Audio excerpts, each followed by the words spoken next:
blockchain decentralized, breaking the reins, multi-chain support, we're spreading the love. Rad TV's taking content above and beyond. Rad TV. I can hear you fine, Cam. Doing good. How about yourself? Great to hear your voice. I'm doing wonderful. Absolutely. You as Couldn't ask for well. more. I am so excited to talk with you today. Thank you for taking time out of your day and your life to speak with us. It's been a long time coming. Absolutely right, man. And I appreciate you taking the time to sit down and talk to me, man. Yeah, we're excited about it. Everybody listening, this is being recorded both here on X, and I'm recording it, and it will go on Rad TV as well, YouTube, bunch of places. Just so you know, you are being recorded.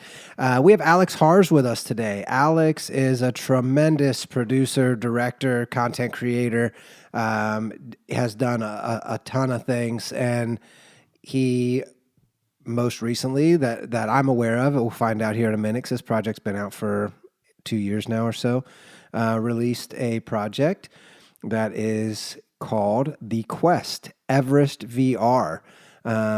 He climbed to the top of Everest wearing a 360 camera, and it is available to watch at right now on radtv.com. You can go to PlayStation VR 2, get it in your Quest headset, and watch this content. And we are very excited to talk with Alex about this entire production from beginning to end. I have a ton of questions, and I cannot believe that you were climbing over ladders of 100 deep crevices and climbing up the side of a mountain for a piece of content. So, how are you? Where in the world are you, Alex? And how's life treating you right now? Excited to dive in, but let's start with a little more current events. How are you? Where are you? How's life? Good, man. I'm in Denver, Colorado right now. Life is good. We released another documentary since you mentioned about the Quest Everest VR. We released a 2D documentary as well. That's a 97-minute film that coincides with the Quest Everest VR because it's a combination series, right? So the Quest is an ongoing 2D plus virtual reality combination series. And so now the 2D production just released about a month ago.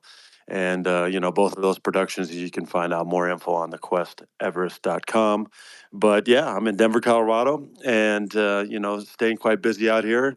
And the cool thing about it is that, now we have multiple productions out into the market, and we're getting ready to shoot the next one. And we can talk about that a little bit later as well, I'm Yeah, assuming. excited to talk about that as well. So, let's dive in here. I would love to hear where did this whole journey begin for you? Are you sitting at home on the couch and you're thinking to yourself years ago, I'm climbing Everest. This is something I'm going to do. Was it an afterthought to turn it into a production, or were you like, this is something I have to do from a production standpoint of I want to record this and share this with the world? How did this idea even spark in your mind to say I'm going? Yeah, it's all of the above, but in different phases. So the way it originally started was I was sitting on my couch. I came back from a lengthy soccer practice. I used to play competitive soccer. Came back from a long soccer practice. I'm sitting on my couch having Doritos and some Mountain Dew, kind of resting up after 2.5 hours of playing soccer. And I saw something on TV about Mount Everest. And at that time, I was 14 years old. And I told myself that one day I'm going to climb Everest. But at that time, I was living in Omaha, Nebraska, about as flat as it can get, no mountains around, no idea of a mountaineering culture whatsoever. And then out of sight and out of mind for many years. And then I'm sitting on my couch one day in Denver, Colorado, where I live now, watching absolutely nothing about Everest. I mean, nothing. It was random daytime television. And for some stupid reason, that recollection, that promise that I made to myself when I was 14 years old popped back in my head and said, you know what, Alex? You said one day you're going to climb Mount Everest. So the next day I started. I had no clue what I was doing. I started climbing the 14ers, which are the 14,000 foot peaks out here in Colorado. We got 54 of them. And I started climbing them, and I climbed the first one in the middle of winter, right in the middle of January, actually, with a bunch of snowboarding gear on, overweighted, sweating my butt off, post holing up to my chest, trying to make it to the summit of this peak called Quandary Peak. And ultimately, I made it, but it was miserable, absolutely miserable. And I did a couple more like that, and they were just absolutely miserable. And then I realized, you know what? I probably should get some formal training in this if I'm going to go and try to live out this childhood promise to myself to climb Everest. And so I started the long process of doing, rock climbing, lead climbing, trad climbing, glacier travel, wilderness survival, and all kinds of other stuff like that, and started climbing other peaks around. So I went to Seattle, climbed Mount Rainier. I went down to Argentina and climbed the highest mountain in South America called Aconcagua to get a kind of an idea how will my body react to high altitude, because you don't really know until you go. I went to Alaska. I climbed Denali, which is the highest mountain in North America, and that's where the light bulb moment came. I'm standing on the summit of Denali at about 11:30 at night, under that perpetual Alaska summer sun, with just me and my climbing partner, looking out over the beautiful Denali and Alaska range. And I said, you know what? I can't just continue to take all this time, sacrifice all this money, this commitment, risk my life just to make this Everest dream, hopefully a reality, just for these fleeting moments of standing up here on the summit to take in the most beautiful views I've ever seen in my life. I have to do something bigger with it. And that's when the idea for the Quest series started. And that's where I said, you know what? Why don't I use some of my filmmaking experience, my acting background, my improv, as well as my international business background, and let's try to make this into a production. And that's how the Quest started, Amazing. And and then when the time was to go, to say, you know what, it's time to now get this thing going, to actually put the whole year of planning that it takes into doing production on Everest. I said, all right, when that time came, I was actually doing a live improv comedy radio show here in Denver, Colorado, with 24 other actors, and it was the first one in the world where we'd act out live over the air, improvised suggestions that came in via Twitter, Facebook, whatever, into the studio line, and then we acted out live over there over the Denver after the Denver Broncos game, kind of like whose line is it anyway, but live on the air, so people could drive down I-25 or wherever they're driving within the Front Range here in Colorado and listen to our improvised comedy, with our producer playing, the audio bites, depending on what the suggestion was, and we just acted it out live. But I said, you know what? If I'm going to continue to push this Everest stream further and to start this Quest production, I had to give up my radio show. Started training 2 to 3 hours a day, 7 days a week. Didn't take one day off in a calendar year. Stopped drinking and everything to get physically ready for Everest. And ironically, I was in better shape when I went to Nepal to go climb on Everest than I was when I was playing Division I college soccer. So, so that I took the training element very serious, and of course, also that in that year I had to put together the film team, get all the logistics set up to go to Nepal and to film, these documentaries in 2D and in virtual reality, and then of course to get people ready to climb Mount Everest and all the other content that you see, for example, in the Quest Everest VR, but even more so in the 97-minute The Quest Everest documentary. The idea for the virtual reality actually came from my love for video games. I love first-person shooters, and I was thinking, you know what? I'm going to Nepal anyway to try to kill a couple birds with one stone, i.e., fulfill a childhood promise to myself, because I realized if I couldn't keep a commitment to myself, how could I honor my, promises to anyone else? So I had to do that. Okay, and then I'm going to turn this into a film production after my epiphany on the summit of Denali. All right, so we're going to do a 2D production out of this thing. And I said, well, what if we just get even a little bit crazier, take it one step further, and see if we can shoot this thing in VR? Because I realize that 99.9% of this people on this planet will never have the opportunity or the stupid desire to go try to climb Mount Everest. So I said, why don't I give people the opportunity to have the closest possible experience of what it's like to climb Everest? And the only way you can do that is in first person VR, because you're actually climbing with me, looking down my shoulder, walking over the crevasses, like you mentioned in the intro, standing on the summit, looking into China, India and Nepal for a couple hundred miles, and so sure as can be, we threw a VR camera into the mix as well, along with the other 7 cameras that we were filming in 2D. And Amazing. That's how the VR came about. Great. So, like, had you done any production of this magnitude prior to this? And like, where did you even start? Did you hire a production manager? Or are you just winging it? Did you just start with a legal pad and start writing down what you needed? Like, what was your preparation process of? All right, I'm gonna go record all this. Like, who's the first person you call?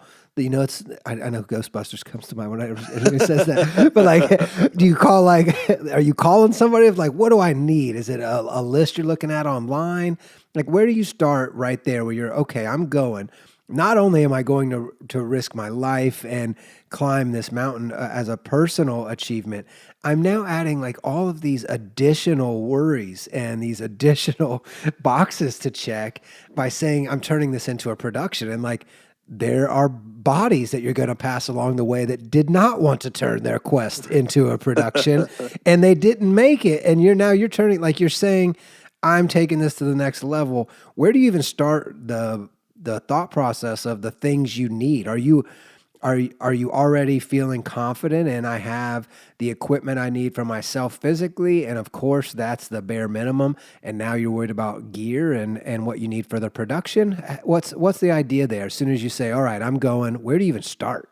Yeah, that's a very good question. The first things I leaned back on my previous film production stuff. I did dark comedy stuff, and I did a lot of sketch stuff as well in the past, and so I was quite familiar with production. However, this is going to be a little bit different because you couldn't control the environment that you're going to shoot in. For example, you shoot a normal dramatized production, you can get cops, at $150 an hour to block off the streets for 8 hours and to film, in a location, or you can go to a sound stage and can film green screen stuff.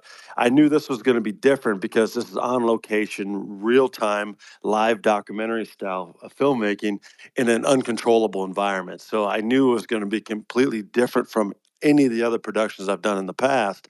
But I also knew that a lot of the things, came to bear that were similar, meaning, all right, how do we actually film the 2D stuff? How we're going to get the different POV shots, the trekking shots, setting up interviews, these kind of things. I knew how to do that, and I knew crew members that I was going to right away ask to go with me, say, all right, are you free essentially up to 2 months to go to Nepal and let's go film this thing, because it took 52 days to climb Everest. And I was in Nepal for 63 days because we also filmed 11 other days down in the Kathmandu Valley and other places, to get the whole story that's, compulsory of what Mount Everest is all about, and, the environmental, religious significance and the economic significance and all the other stuff that you normally wouldn't see in an Everest piece for the 97-minute documentary. But when it came down to how we're going to film this one and actually climb, and then how we're going to actually film this in VR as well, that was completely foreign. So there was, now it's time to, all right, start leaning on some people that I knew that did VR stuff, that started, leaning on a lot of a research about, okay, how do we go about doing this in the VR element? And how do we go about, trying to film this under the most extreme, conditions imaginable on Mount Everest? Because again, it was only a one shot take scenario most of the time. Again, you couldn't take multiple takes, and like I said before, you couldn't stage the shots. So it was, you get what you get, and you also had to climb at the same time. So I almost said, all right, if I take on a war reporter style philosophy, meaning I'm there to achieve multiple goals, i.e., summit this mountain, hopefully, as a child had promised to myself, and B, to take the world along with me in the productions that we were filming. I can probably, disassociate myself to a large degree from the danger of what's going on around me on Everest while I'm from the climbing side of things, because I'm so hyper focused on trying to get footage, right? And I had two other cameramen as well, for example, from the climbing portion Wow. that were filming as well. I did not know Uh, that. yeah, and up to base camp, because we're filming the Kathmandu first, then we flew to Lukla, and then we did the 9-day trek to base camp. It takes 9 days just to get to base camp. We had 7 cameras running on all that, but some of my film crew had to get evacuated because of altitude sickness from base camp. And then after we filmed the interviews at base camp and a lot of B-roll and stuff, I sent the other guys back because they weren't going to go any higher on the mountain. Unfortunately, the biggest limiting factor in order to do a documentary or do a VR production as well on Mount Everest is to be able to climb the mountain. So that, of course, eliminates 99% of the people out there that would like to pick up a camera and do Yeah, exactly. 99.9999999, right? it. Yeah, so I knew that, okay, from the mountain side of things, besides me filming VR and 2D POV and stuff that I was going to do while I was climbing, how else can we get additional coverage? Well, my friend who was the expedition leader, Ryan Waters, who I went with this production company, his guiding company. I knew he was going to go try to go to the summit with me, so I made sure that he had a camera in hand, and then of course the head Sherpa mountain guide for the expedition, who became a brother from another mother father, as he calls me today. I knew he was going to try to get to the summit. with me, so I made sure he had a camera as well. So therefore, we knew that we were at least going to have 3 2D cameras plus my virtual reality camera from the climbing elements above base camp. And like I said, below, from base camp on below, we had 7 2D cameras as well as the VR camera. Incredible. I mean, like as you talk, I just have so many more questions. Like I already have a list of 100 questions for you, and as you're talking, I'm like, I just have so many questions. So like, where? So you had all this footage. I'm assuming when the other part of the crew left, they took hard drives. They took their gear with them. Of course, they're not leaving a bunch of gear with you to climb up the mountain with. How are you? How do you even know? Like, all right, you say I'm going to record. Recording has to be like number two to living, right? Right. So if recording is number two to living, is it in your head that like this might not happen? Of I might not even be able to do this, and then on top of that, like how are you planning? And I have so many questions, and we're going to jump around, so I'm sorry to do this, but like you're thinking about how many hours you're going to be on the trek, and it's a total assumption. You're just absolutely pulling a number out of thin air. Anyone could promise you anything, but it's as far as I know, I've watched a few documentaries on it. The conditions change so quickly. There's no telling really what you're going to encounter. Correct me at any point if I'm wrong. No, So, you're absolutely right. so how are you even able to plan? Are you planning on like best case scenario? Are you planning on worst case scenario? Are you somewhere in the middle? How many batteries are you taking? Like, what is your thought process just with these like? And I'm assuming this is for each aspect, like Yeah. because you can't take more gear than you need. That increases the risk of death. Well, and that's exactly right. I mean, I had to break it down essentially into 3 phases, right? The Kathmandu filming, which Kathmandu is a very chaotic environment. I don't know if you've been to Kathmandu, but it's like no other city I've ever been to in the world. And a lot of that's run and gun kind of filming, again, for the same reasons that I mentioned earlier. You can't sanitize the location. You can't set it up. You can't block it off. You can't keep access from, for example, a Hindu temple or or a Buddhist temple or anything like that, or even through the streets of Kathmandu. So I leaned a lot on my, sketch comedy stuff that I did in the past and my improv experience where it was run and gun, try to get the content that you're getting, but be able to improvise on the spot, on the fly to make adjustments in order to try to get that content along with my guys that are filming with me, right? And so that's phase one. Once we got up into the mountains and flew to Lukla, from Lukla on to Everest Base Camp, like I mentioned before, it's a 9-day trek. I said, okay, and this point is now it becomes very physically demanding, right? And it becomes very environmentally dependent because the weather can change at those altitudes in the Khumbu Valley instantaneously. Where in Kathmandu, it's pretty stable. It's going to change as the normal, forecasted weather would change in Denver, New York, or anywhere else. Up there, it's not. It's mountain weather, so storms come in at a moment's notice, and they can go away at a moment's notice. So I knew at that time, I said, all right, with my guys that were trekking along with me and the trail interviews and all the stuff that we were doing, we're going to do a lot of this stuff as we go and break it up to depending on what the trek allows us to do, meaning there's certain villages that you get to by a certain benchmark in time, and then you go stay in a tea house and you go to the next day and then you acclimatize and wait for a day, and then you go on and all the way down the line for those 9 days to base camp. So we scheduled it out based on our trekking schedule there. All right, I can do trail interviews with Tashi and other people along the way. As we're walking, I can do that with a gimbal and interview people as we're walking. We can do that. But all the other stuff where we're sitting down and we're interviewing people, we had to schedule that out based on where we're going to be. However, power was an issue, like you mentioned, with the batteries, right? So we said, okay, and also hard drive space. All right, we have X amount of little SD cards and drives that we're going to have to then dump when we get to a tea house. But if we don't have power at a tea house, then we're relying on solar power and hope that we have enough juice in our MacBooks and our PCs as well as the hard drives in order to dump the footage for that day.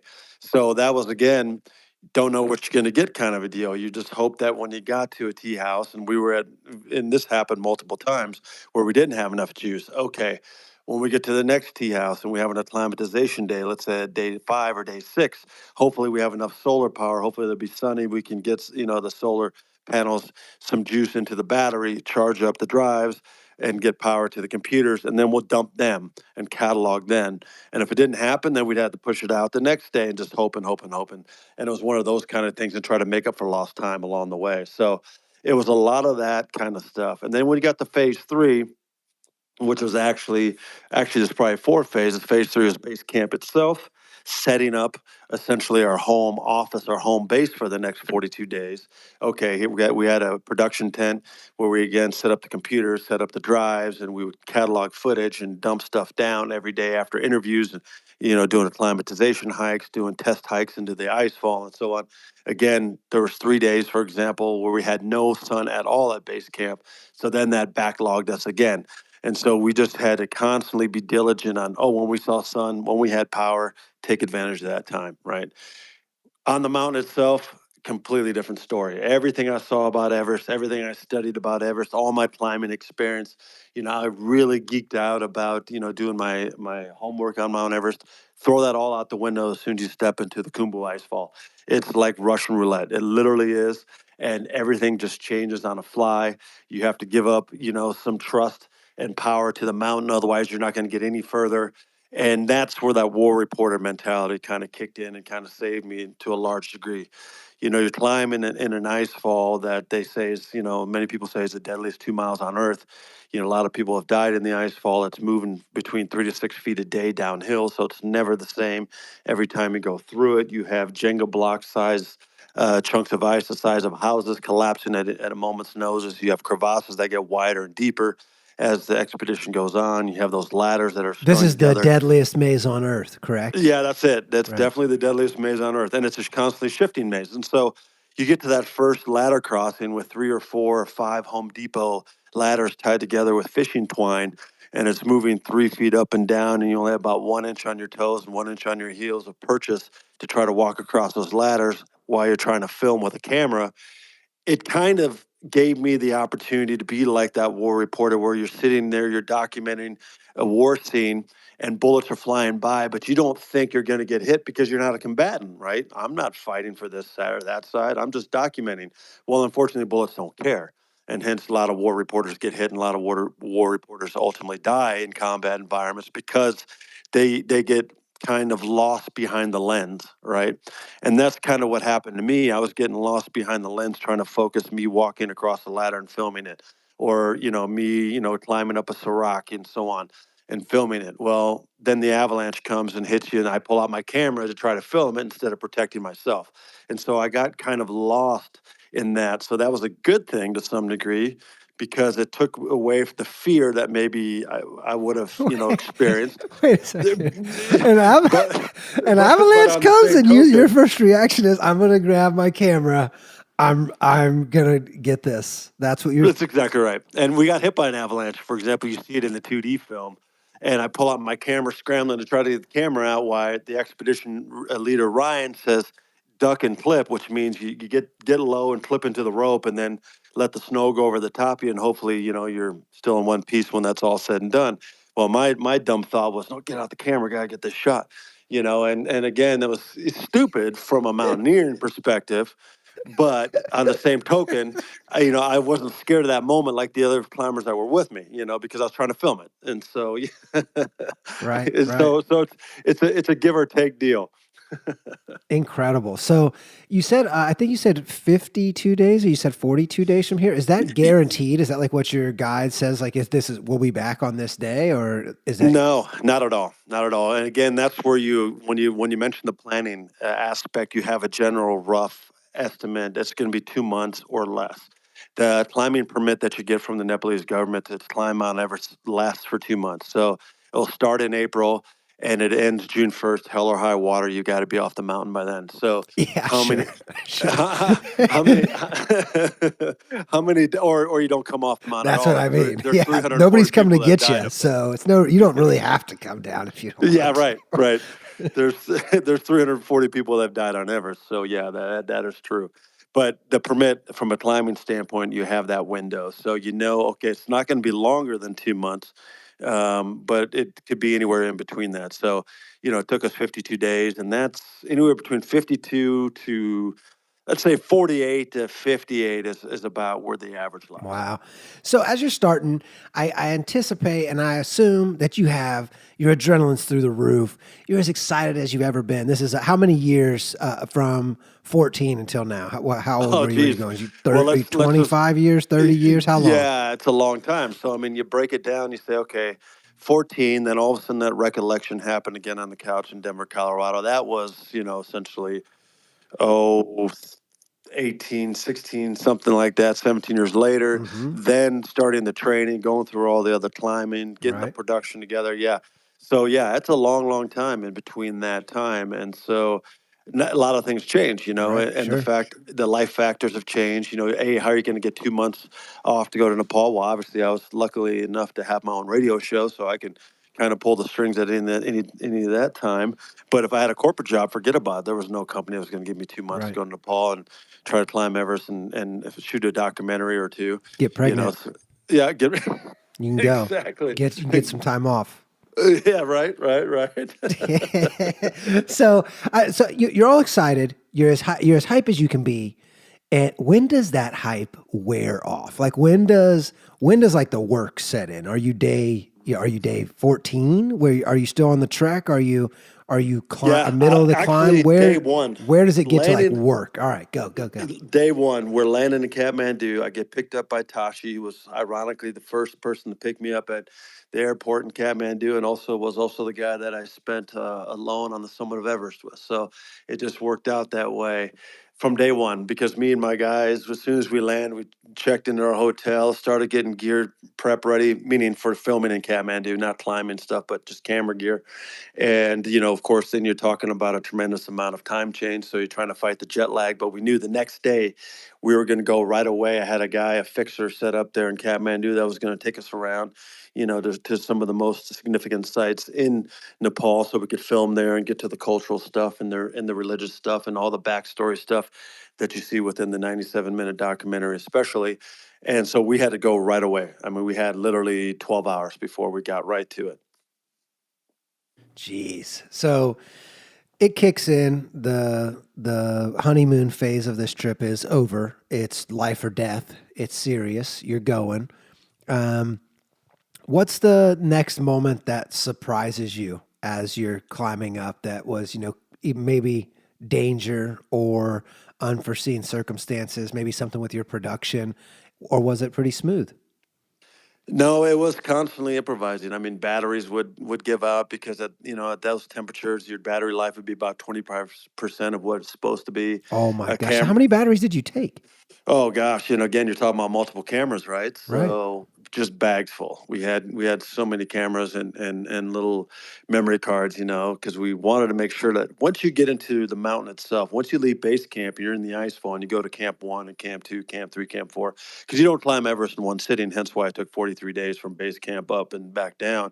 You have to go up the mountain, come back down, go up the mountain, come back down, in order to let your body acclimatize to the decreasing amount of volume of oxygen in the air. So what you're really doing is you're essentially shocking your body to produce more red blood cells and therefore allowing you to be able to survive at those altitudes. And so, we can talk about the procedure of the expedition itself, but that directly relates and affects how the filming is done because, again, you have to then project, okay, we're going to be gone from base camp for this rotation for 3 to 4 days. How many batteries do I take, right? How many memory cards do I take?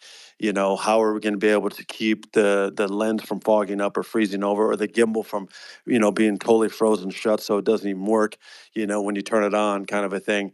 All right, stuff it in the sleeping bag with hot water bottles and so on. So you start to, Oh my gosh. you come up with scenarios again on the fly, through experience that you've had the first couple days out, for example, on how to try to hopefully address that situation that's presented to you. Are your guides super annoyed with you that this is part of your process? Did they charge you more? Are they rolling their eyes of like this guy's risking everybody because he wants to make a production, or are they happy to help, seen it all That before?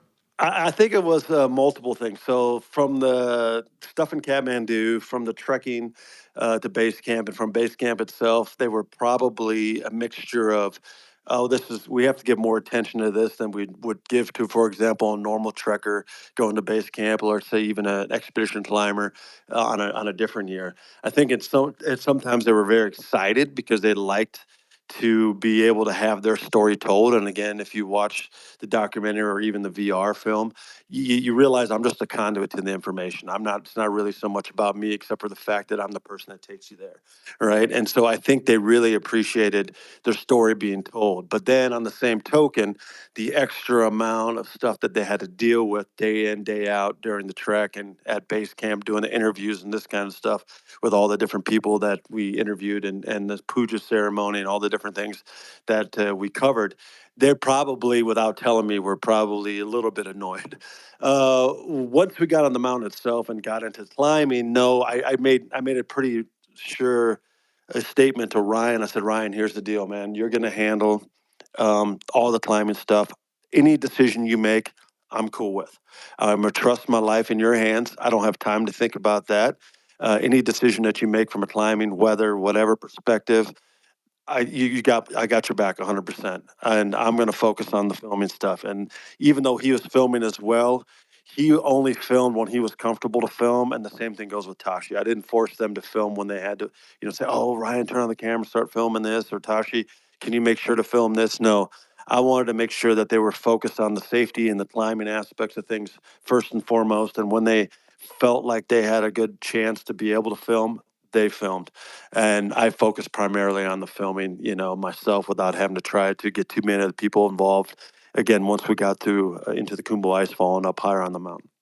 All right, so you're climbing over ladders that are tied together with fishing string, uh, 28,000 feet in the air, some crazy shit.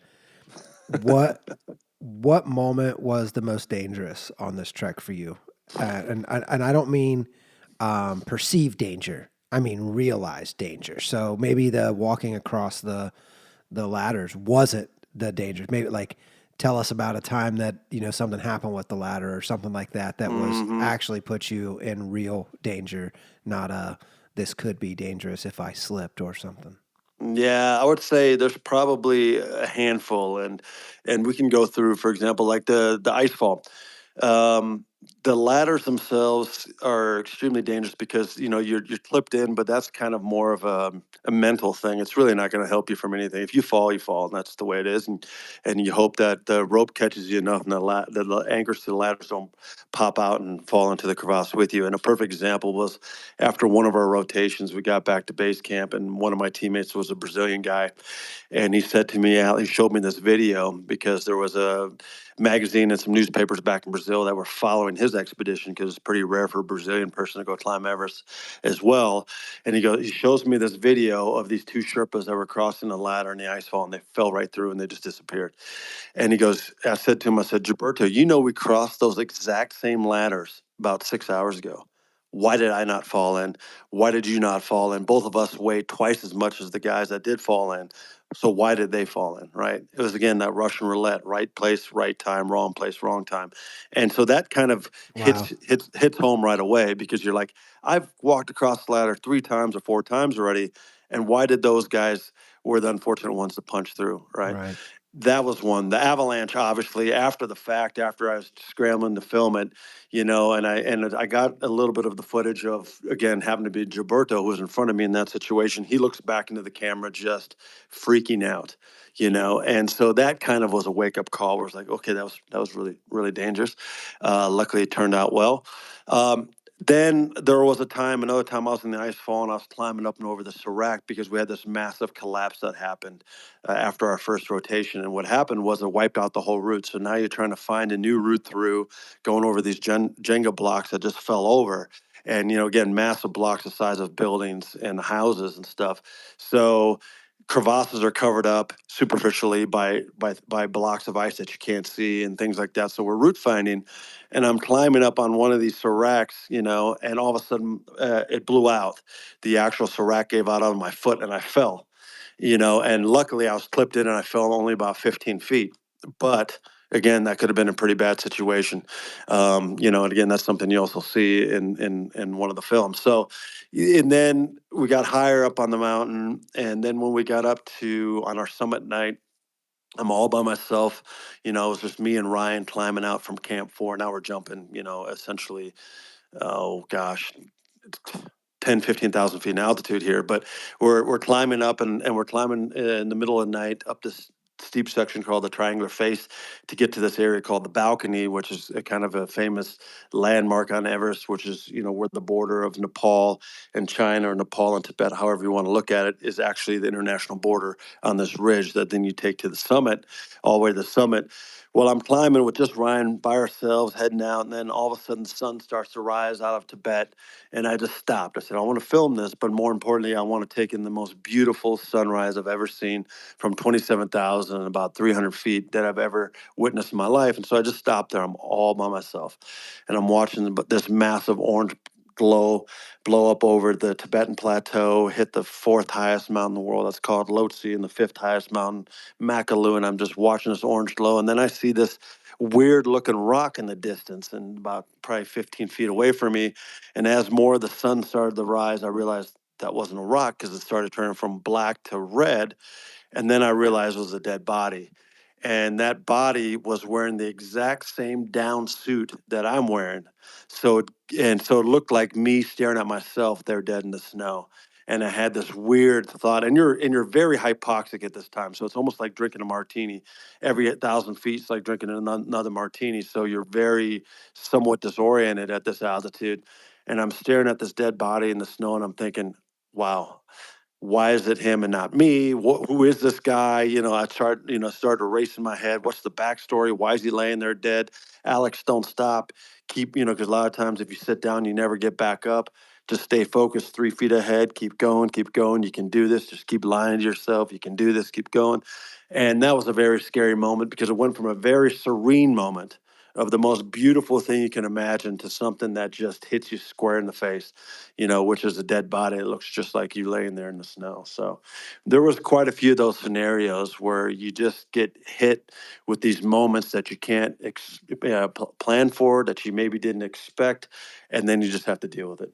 That is incredible. Thank you so much for sharing that. I'm sure it's not easy to relive that all the time. So thank you for sharing that with us. You said a martini per 1,000 feet. I can only take like 2 or 3 martinis, and I'm not climbing the hill nearby, not let alone Everest. So like, how is that a recurring? Like you're going to sleep, you're getting some rest, you wake up, you just feel off. You just because of is it oxygen deprivation? What's is it really drunk feeling? How like Yeah. describe that a little bit more. What's that like, and what is the intoxication equivalent? Like where are you? Is it motion? Eh, is it are you dizzy? What do you That's feel like? Yeah, exactly. That's a very good question. So once you get up above 26,000 feet, which is, or 8,000 meters, they call that the death zone on Everest. So when you get above 26,000 feet, and Everest is 29,032 feet, or 8,849 meters, you have a maximum of 1 to 2 days that you can live up there. No matter who you are, you're going to die. So you're racing against time, essentially, trying to get up to the summit and back down and out of the death zone before essentially your numbers pulled with regards to how you react to that extremely hypoxic environment. And when you get up in that altitude, it's a mix between dizziness, motion sickness, and like having, 3 or 4 shots in a row kind of feeling when it then hits you 45 minutes later. You just, everything feels light. Everything is tough, meaning to breathe, to walk, to think. Everything is just a struggle. So it's kind of a mix between getting out of your bed too fast and having that weird morning sickness moment sometimes that you get for 20 seconds, with the blood rushing to your Hmm. head, or a mix between, let's say, motion sickness on a boat or an airplane or a roller coaster with a little bit of that martini effect, like I said, where if you just slam 4 shots in a row, and then all of a sudden, 45 minutes later, you get out of your bar stool to walk to the bathroom, and you're like, oh, okay, I feel that. So it's really a combination of those three, and it is because of hypoxia.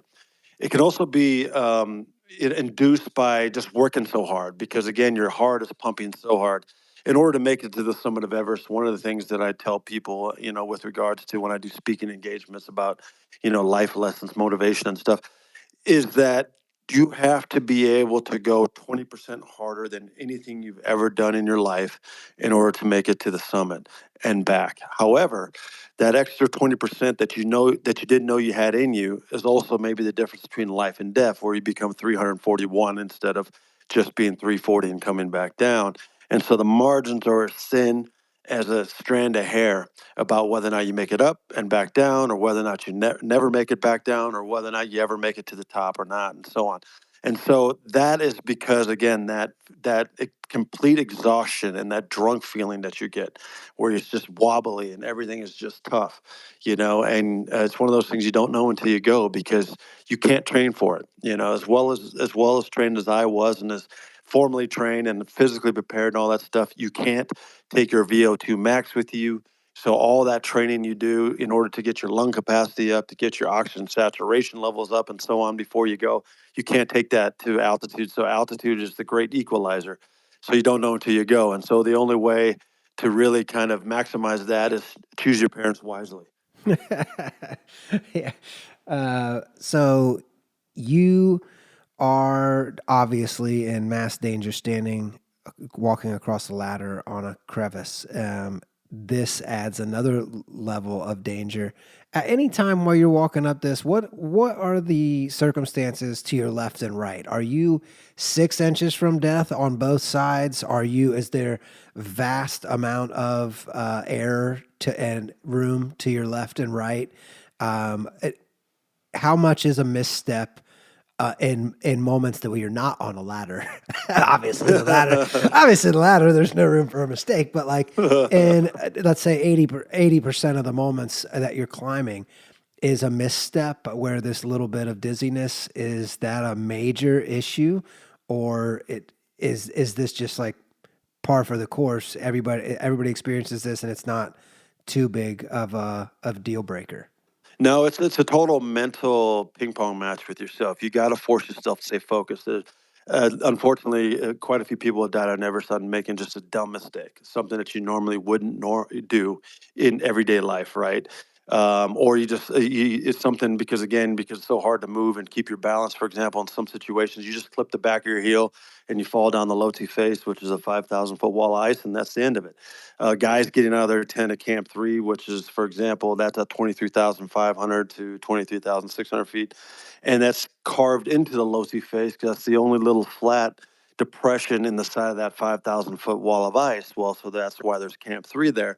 Well, some people will get out of the tent in the middle of the night, forget that they don't have their crampons on, which is their spikes at the bottom of the boots that clip it, give you purchase on the ice. They forget to put those on. They go out to try to pee instead of peeing in their pee bottles, what they should have done, and then they fall down the Lhotse face and they die.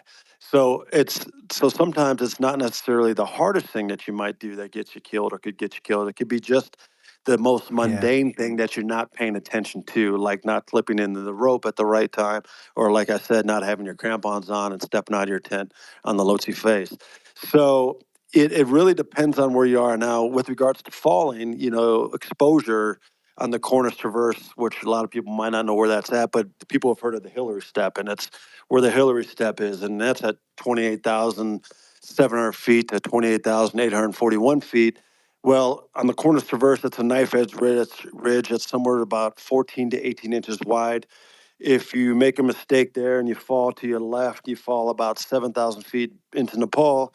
You fall into your right, and you fall about 12,000 feet into Tibet. Gosh. And so that will freak people out. A lot of people have had hard times there, not just because how difficult it is to try to climb up there at the altitude, but they will have that moment, like, if you've ever been skydiving, when you first get pushed out of the plane, you have that visceral, subconscious desire to grab the side of the airplane like a cat, trying to be let go into a bathtub.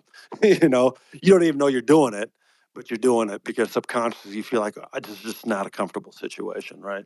So you have to just kind of constantly play this mental ping pong in order to convince yourself and trust yourself it's going to be okay, or I give myself up to the mountain, and the mountain's going to dictate whether or not it's going to be okay. Was Everest by far the hardest mountain you've climbed, or did you Yeah, it encounter? was. Yeah, It was the hardest one. not even in a minute to think about it. No. Immediately. Denali is a difficult beast too, for different reasons, because you're carrying so much weight, and you have a sled tied to your back, and it's a really hard mountain to climb, and the weather's, is very fickle, and it creates its own weather like Everest does. But the altitude on Everest is just something you can't replicate anywhere else, and it's just a totally different beast. So you are the middle of the climb. Let's say you're in the last 25% or something. Hmm. Does the adrenaline kick back in? You feel like you're unstoppable, you're almost there, or is that impossible at this point? Are you exhausted and it's just all you can do to get the next 5 feet? Well, I think the filming again helped me there, kind of like we talked about before with the war reporter scenario. I was so hyper focused once I got to Camp 4, which is the last place that you stage from and where you go for the summit, and that's in the death zone at 26,000 feet. At that point, I pretty much two scenarios worked out in my head. I didn't tell anybody this. And of course, people were following me on a GPS Garmin, so you could follow me every 15 minutes in real time where I was at. But I kept everything very vanilla to my little texts, on this little keypad saying, "Oh, we're at Camp 4, we're boiling up some water, getting ready for our summit push." That's it. I didn't say about any of the dangers going on with the helicopter We rescues, the almost died avalanche. 3 times 30 Yeah, minutes none of ago. that stuff. I didn't want people back at home being more worried than they had to be. You know what I Sure, mean? of course. Yeah, yeah. But when I got to Camp 4, I had this little internal talk to myself. I said, okay, this is going to turn out one of two ways. I'm either going to make it to the top and come back down with 62 hours of footage, which I ended up having, or no one's ever going to see me again and I'll be number whatever at that point in time. It was really only going to be one of two ways at that point. And it was one of those internal commitments that I had made to myself there, because I was so far into the game. Like you said, I'm 40 something days now into the climb itself, that I'm like, I'm too far to turn around, and I'm too far to give up, and I'm too far into it to not try to give my best effort to try to make this production also a reality, because again, a lot of people also depended on it too. It wasn't just myself. There are people back home, there's the film crew, other people that that entrusted themselves into this production, that I didn't want to let them down. And so when I got to Camp 4 and I set out that night to go for the summit, I knew at that point in time there was really only two ways to go. And so my motivation was just stay hyper focused at the job at hand, which A, first and foremost, was try to climb and survive, but B, film when I can film, turn on the camera whenever I can turn on the camera. Incredible. I have loved your time. Anybody that's just joining us, we are with Alex Harz, who is the director and producer of the Quest Everest VR. He climbed to the top of Mount Everest and recorded it all in VR. You can watch it on Rad TV in your PSVR 2 or your Quest headset in VR. Also, check it out, thequesteverest.com.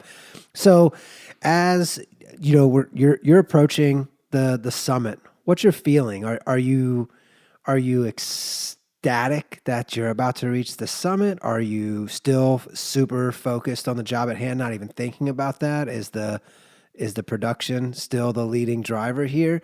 What's your mentality like as you're approaching the highest point on earth and fulfilling a childhood dream that's taken you 30 years? I don't know how long total, but it's got to be a pretty special feeling if you were allowing yourself to feel that and not solely focused on the production. What's that approach look like? Is that an hour long trek? What's the summiting time frame? Is it like a 4 hour window? Anything you can share there? Yeah, so from Camp 4, where you stage from, at 26,000 feet, and you head up, it's about 12 hours to the summit from there. And then coming down, that's variable. But by the time I got back down to the tent at Camp 4, and I laid down after filming time lapses up there that you see, for example, in the films, I was up for 42 hours straight at that time. But the last part of that summit slope, when I could finally see the top of the world in front of me, and I saw the Tibetan prayer flags waving in the wind up there. A little bit of adrenaline did kick in, because I knew that honoring this childhood promise was getting closer and closer. And when I got to the summit, it was a really visceral reaction. The first thing I did is I bowed. to the prayer flags, and I gave my respects to Chomolungma, as the Sherpa people and the Tibetan Buddhists call Mount Everest Chomolungma, which means goddess mother of the world.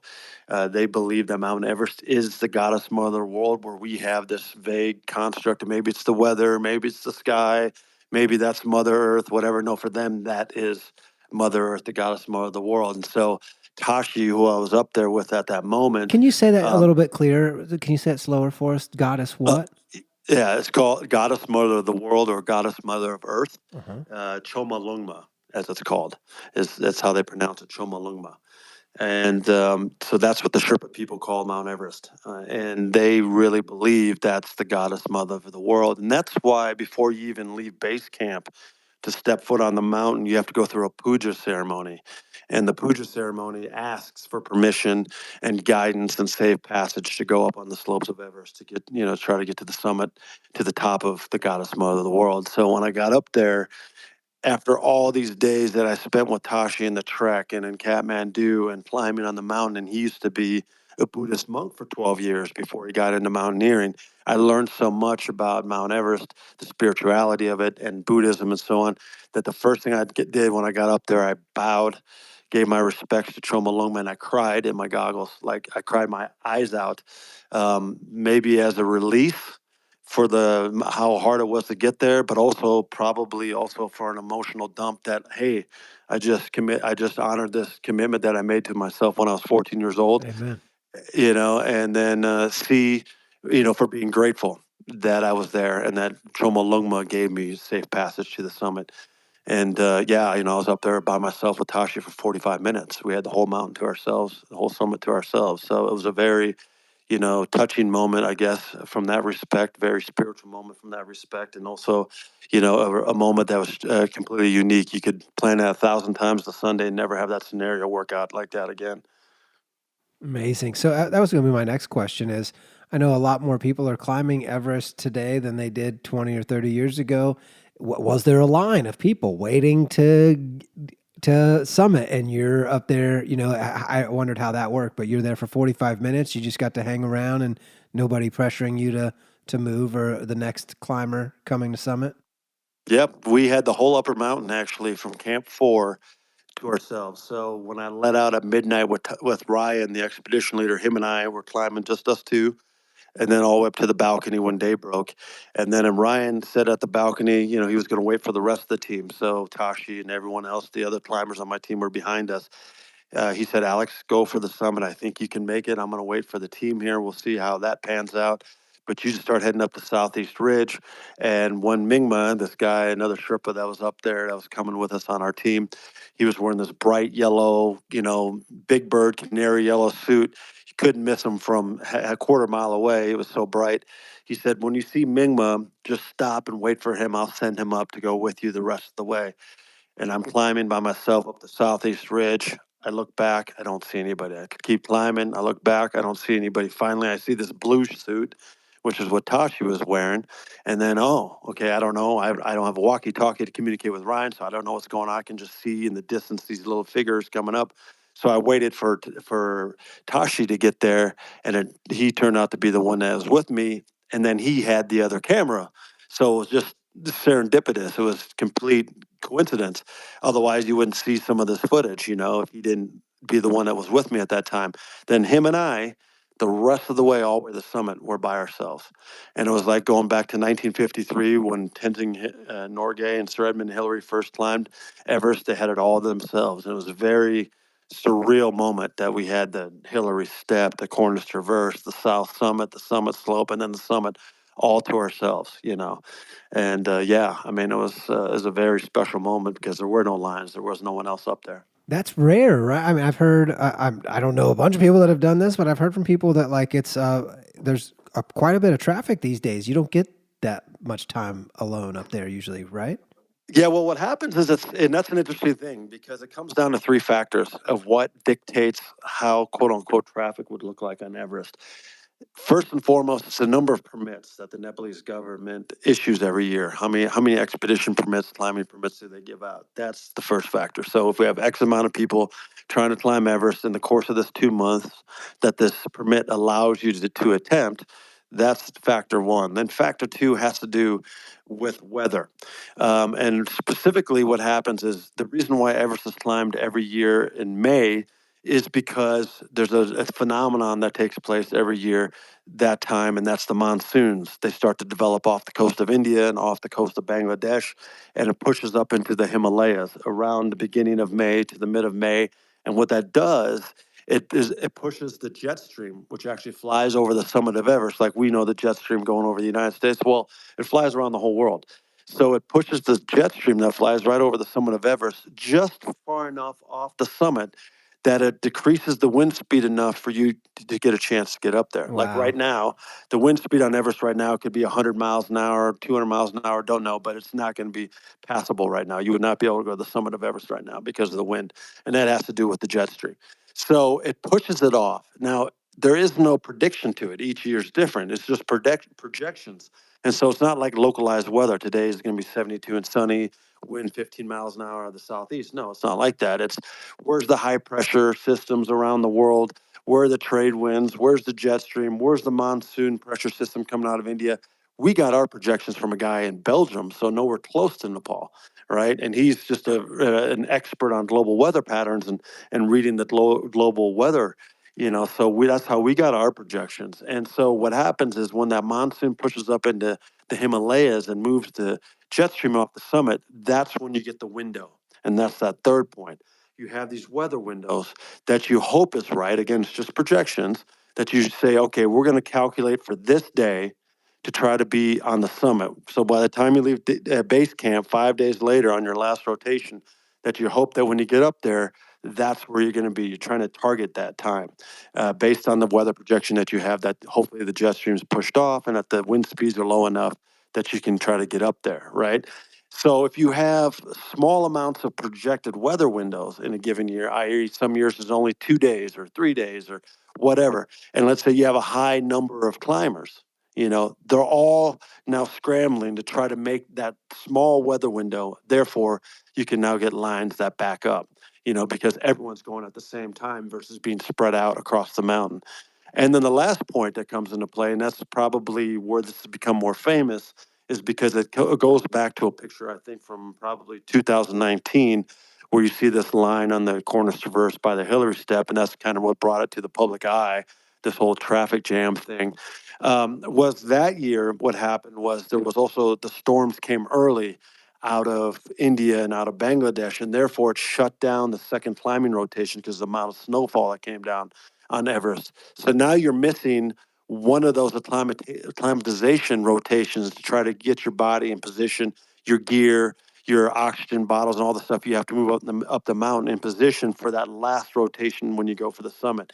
It closed down that window time frame a lot. So now that added even more stressors to the scenario, and hence why you saw those lines that you see, for example, across social media and in the newspapers. Thank you for sharing that. That's incredible. I like get chills, and you've got to see this view in your mind's eye every day, multiple times. Yeah, does it? Are you Yeah, just viewing absolutely. this? Yeah, Absolutely. And if you put on the VR headset, I relive it, right? Because you're right. actually there with me. It's the closest possible experience of what it's like to be on Everest without being dumb enough to get off the couch Sure. and train and prepare and all that stuff to go to Nepal and try it yourself. So I want to get back to the descent because I have quite a few questions on that. But Abel asked a question in our comments here, and I think you kind of just answered it of revisiting this trek in VR. What that feels like to yourself? Does it spark new? I guess I don't want to get too far ahead because I have some questions that'll be timely when we get down the road. But you're watching this. Is it even close to the feeling, or for you, is it immediate? It is the same thing because you were there. So it's like this is a personal memory, not so much an experience you're watching. Like this is your experience. Yeah, yeah, yeah, exactly right. It brings me right back to those moments, the rappelling on the rope, walking across the ladder, standing on the summit, the Cornice Traverse, which you see in the film. You can literally look down. If you look down on your headset, you can look down on my toes and see the difference between the edge of the ridge is only 6 feet or 6 inches in front of me to a 12,000 foot drop down the Kangshung face into Tibet. So you can see that, and you can get a scale for it that you can't normally get in 2D. You just can't get it in 2D. You have to put on the headset, and when you put on that headset, you can see how exposed it is, how steep it is, how, for example, how vast and grand, that mountain is. It is absolutely just massive. Yeah, I cannot imagine. So, everybody talks about climbing Everest. Nobody ever talks about the descent from Yep. Everest. And as I was thinking about what we were going to talk about today, that's what pops into my mind is it seems like everybody's just focused on the climb up. And walking down ice sounds way worse than walking up. Mm-hmm. In my personal, I've never done it. I've never mountain climbed. I've never rock climbed. So like I'm totally assumption. And this is, to me, it seems the descent would be more dangerous than the climb. So first question, are you just turning around, you get to the top, you touch the top, turn around, walk right back down the same path you just came up? Or is the descent path different from the ascending path? No, the descent path's the same, right? And the thing is, it's similar to climbing a tree. I'm sure you've climbed a tree when you were Yep, younger or right whatever. back down. Yep. Yep. So you're using all your strength to get to the top of the tree, but then you're using all your mental focus and whatever energy you have left in you to try to balance and make the right decisions where you place your hand and your feet to get down the tree, right? So getting up is completely physical. Getting down is mostly mental. If you still have some energy left, the problem is a lot of people, and that's why more people actually die on the descent than they do on the ascent. And so that's a very good question. Most people don't realize that. More people actually die on the way down than they do on the way up. And that is because of a couple of reasons. A, they've either expended all their physical resources and all their adrenaline to make it to the top, and now they don't have enough fuel left in the tank to get back Yeah. down. Yeah. B, they make a mental mistake because they're no longer have the focus to actually put and the energy to be focused to try to get down. So they place their foot in the wrong Sure. spot. They forget to clip in. Their knees give out. They slip on some rocks or ice. Whatever the scenario is. Like I said, that tree thing. You really got to place every foot, every little toe, every little heel. You got to be precise on where you place it on certain points of that descent, on the corners traverse, the hill or step, and so on. So if you make a mistake there, that could be the last one you make. And then, of course, the other factor that comes into play is the logistical factor. Did you run out of oxygen? Did you actually go through all your oxygen resources? In which case, now you could be in serious trouble. And now all of a sudden, you, for example, pass out, you black out, you have a heart attack, a stroke, or whatever, and then that can kill you as well. So yeah, there's multiple factors that will contribute to why there's more people dying on the descent than on the actual climb itself. But yeah, it is actually a little known thing that more people do die on the way down. Yeah, I just imagine I can't imagine if I'd be feeling elated after the summit or if I would be feeling deflated. And of course, the next thing kicks in of, get back down to tell the story. So, whatever, I don't know. I'm just making assumptions here of like whatever that next piece would be that would drive you to get off of the mountain safely. What did you feel after the summit? Were you ecstatic to get back down and you did it? You've accomplished this thing. You have the footage, or was it sad? Was it bittersweet? Sad? How did you feel after Yeah. you're coming down? Yeah, and the interesting thing is, and this is a pretty little known fact of what happened up there. The reason why we came down when we did, even though it was 45 minutes, was Tashi's hands were starting to get very cold. So I gave him my mittens, and then I took his gloves instead. And it's because his regulator was malfunctioning. His oxygen regulator was malfunctioning. And the first thing that happens once you lose the oxygen flows, you get instantly cold because we're endothermic, right? We have to burn energy to keep ourselves warm. In order to burn that energy, we need oxygen, right? And the summit of Everest is 1/3 of the density of oxygen it is down at sea level. So it's extremely hypoxic. So the first thing that you notice right away, and that I noticed, because I took my regulator off at the summit and stuff, is you start to get cold fast. So he started to get cold, and so we're like, now it becomes a dangerous situation to the standpoint that we have to figure out how to fix this regulator so he has enough oxygen flow to make it back down to Camp 4 to South Call. And so we got off the summit. We started leaving because of that reason. It started getting cold. We got down probably only about 50 vertical feet from the summit. There's this little kidney-shaped, wind-blown little alcove that just years and years and years of wind have caused. This little tiny, oh, I don't know, maybe 8 by 3 foot wide alcove that we sat in, and we started messing with this regulator and saw if we can get it to flow again, and we did. So that was the first thing. So the first thing wasn't, oh, let's get down out of relief, or let's get down because, oh, then we're done here. It was like, we got to get down because now we're in a critical situation with regards to Tachi's oxygen system. Once we got that fixed, the rest of our team that was still going for the summit, they came up, and so we greeted them on the way down. I gave them a water bottle because one of my teammates or two of my teammates were looking really rough, and so I gave them my water, and Tasha gave them some water.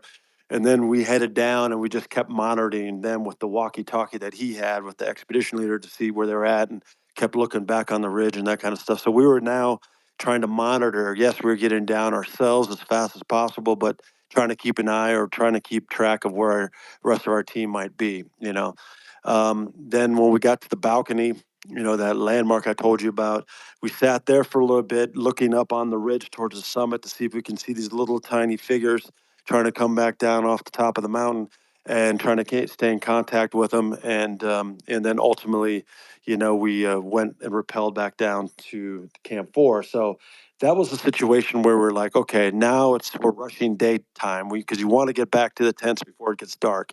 So you want to make sure to get down in a expedited fashion, safely but expedited, in order to get to the somewhat safety of the tents at Camp 4.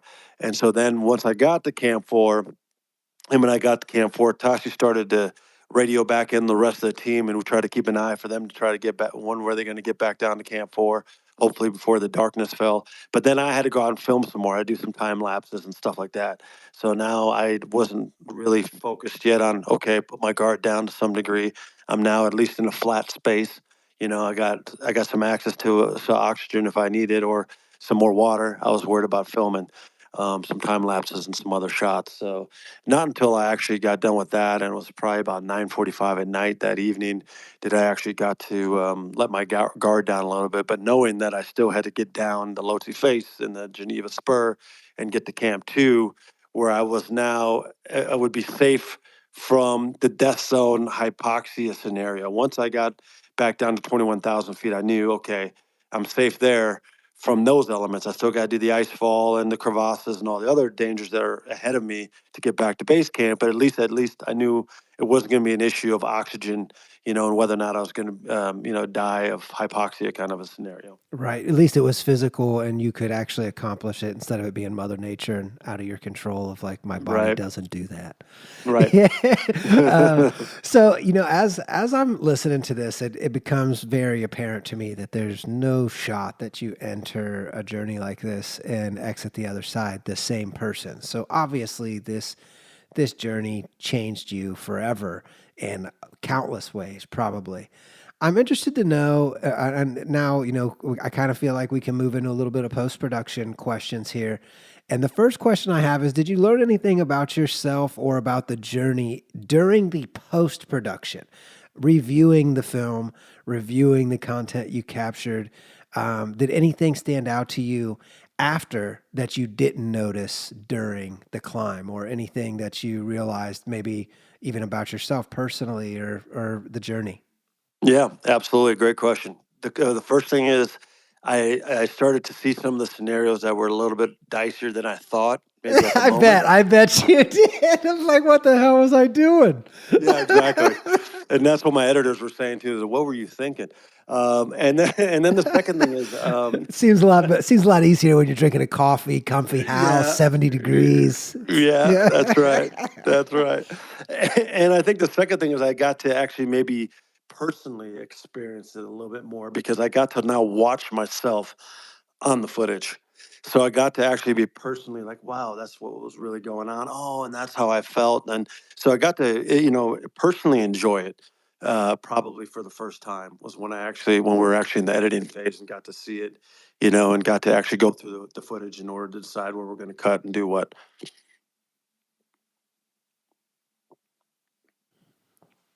Incredible. Incredible. So, um, who edited this? Did you hand this off to it? Was it part of your team that was already here filming? Is this a different crew that's editing?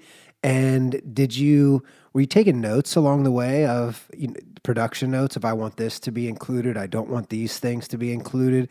How do you even how did you, I guess, um, order the film that you weren't able to go in every day or do the dailies that you would normally do on a production where you're organizing and you're putting things into the folders they go into for a later production. Were you taking any type of production notes, or at this time this thing happened, don't forget this, along the way? Or was it just mental, I know this was in between this? And it kind of seems like as you're telling the story that you weren't really worried about where you were worried about like the altitude, and that was more of your marker. So like, I wondered if you're in your head, I know I filmed this between 26,000 and 27,500 or something like that. What were you thinking along those lines, production wise? Yeah, that's a good question, because every time I was in a tent, I tried to be cognizant of taking some notes on my iPhone. I would sit there and I would type in notes. If I couldn't get on my What a computer, paste scan. lifesaver iPhone Yeah, notes are. Jeez. absolutely, absolutely. So like, I'm in a tent in my sleeping bag, covered up over my head, so I could take my gloves off, and I would just type away at my iPhone. This is what we filmed today, and I took notes, and I also took like a little journal as well of what we did that day. So yeah, I did that every day, all the way back to Kathmandu. We get back to the hotel, I would take in notes. What did we shoot today? Pashupati, not Buddha, not so on. Same thing on the Lukla trek. When we got to the tea house, I would take notes. So yeah, I was very meticulous about taking notes every day I could. Some days, obviously, I couldn't, but then I would make sure to catch up and do, okay, these are the last 2 days that I missed. I'm not gonna stop until I get all the notes in. So yeah, that's exactly what I did. And then when we got back, I cataloged it all first, because we had two separate editing teams, that composed of four different groups, actually. We had the 2D team that would edit all the 2D linear footage, and that team was here in Denver and in Vegas. And then the VR team was in California and in Louisiana. So, which was completely different kind of editing and completely different, sequencing. So, what I did first and foremost was to catalog every single shot. Okay, this is, we're in Dingboche, trekking day number 7. Here's a CU or a wide shot of Alma de Blanc, take 2. And I was very meticulous on cataloging every one of these shots, so that if an editor wasn't able to speak with me or be engaged with me, they could figure it out by just the notes that I had on every little clip, and try to make it easier for them, because we had 62 hours of footage, or 63 hours of footage. So, that was a lot of stuff to sift through. Absolutely. Absolutely. So, you know, this is incredible. This is an immense production, and in so many aspects that most productions never have to even consider. I'm really interested to know. I asked you earlier, did you purchase any special equipment, or did you need any special equipment that you knew would make it to the summit? And second part of that, did any gear, production wise, stand out to you that did better or outperformed, or you were like, "This is my go-to if I were ever to do this again. This is what stands out. I swear by these batteries," or something like that? That like a nerd like me that's in the equipment would appreciate. Yeah, yeah, yeah. All the batteries sucked, no matter what camera. Okay. They're absolutely god awful. Like I said, you expect about 25% of whatever the capacity is This is supposed to be. Tesla's in the winter. Listen, I'm just kidding. I'm Exactly. just kidding. No, I love my Tesla in Exactly. the winter. It was fine. It was fine. That's 100% exactly what it is. My brother has one in Colorado, can get a little cold, and that's exactly how it Yeah, turns it only out. it only takes about 15% to heat the car up. 15% of your That's driving right. capacity to get a little warm. Yeah. Yeah, that was the first thing. Yeah, all the battery stuff. But yeah, the camera that did, the Canon, the 2D camera, Canon did very well, and honestly, the GoPro did quite well. And only because I think I was able to insulate that, because I would put it in my down suit. It was small enough to put in my sleeping bag. I could put my batteries in there, and my even the gimbal for the GoPro and stuff. I could put that in the sleeping bag or keep it in my down suit. Therefore, it stayed warm enough. Versus if you had a bigger SLR camera, you couldn't do that, and especially if you had multiple lenses that you were switching out. So, Yeah, those cameras. Yeah, man, even the Unfortunately, shutter could have froze or something crazy. yeah, Like, who yeah, knows what could absolutely, happen? Yeah, I mean, I absolutely, don't. Maybe that's absolutely. not possible, but Absolutely. So yeah, so those none of it were. I knew that none of it was going to be a guarantee, and then after going through it, realized that none of it is a guarantee. But if I were to say, all right, I could make it to the summit of Everest again, which of course is even a very low probability with regards to putting money on it. And B, if I could make it to the summit of Everest and guarantee that that's a fact, what camera would I take that I know would give me the best chance? Yeah, it'd be like a GoPro. awesome to hear. Look at that ad for GoPro. GoPro loves this commercial. They're like, this is exactly the marketing we need. So that's a great question. Do you want to go again? Would you go again? What are your thoughts on doing that whole thing again, whether it's for a production or not? Does it feel like it's a box checked and you don't need to do it again? From a production standpoint, it's probably a box checked. From climbing to try to climb the summit of Everest, most likely a box checked as well, unless it was for a good philanthropic cause. Unless there was a massive philanthropic reason where I'd be willing to risk my life again in order to say, you know what, I'm willing to give up my life to do this for someone else, then that'd be the only thing that would make me consider to want to climb it again. However, going to base camp would be an option. I would like to go back to the base camp just to see some of my friends along the way in the villages of the Kumbu. Maybe take some people there with me so they can experience. It's a bucket list item in its own right. Just to be able to go to base camp is worth the effort if you're able to do it. So that I could see myself doing. And actually, in my will, it's there.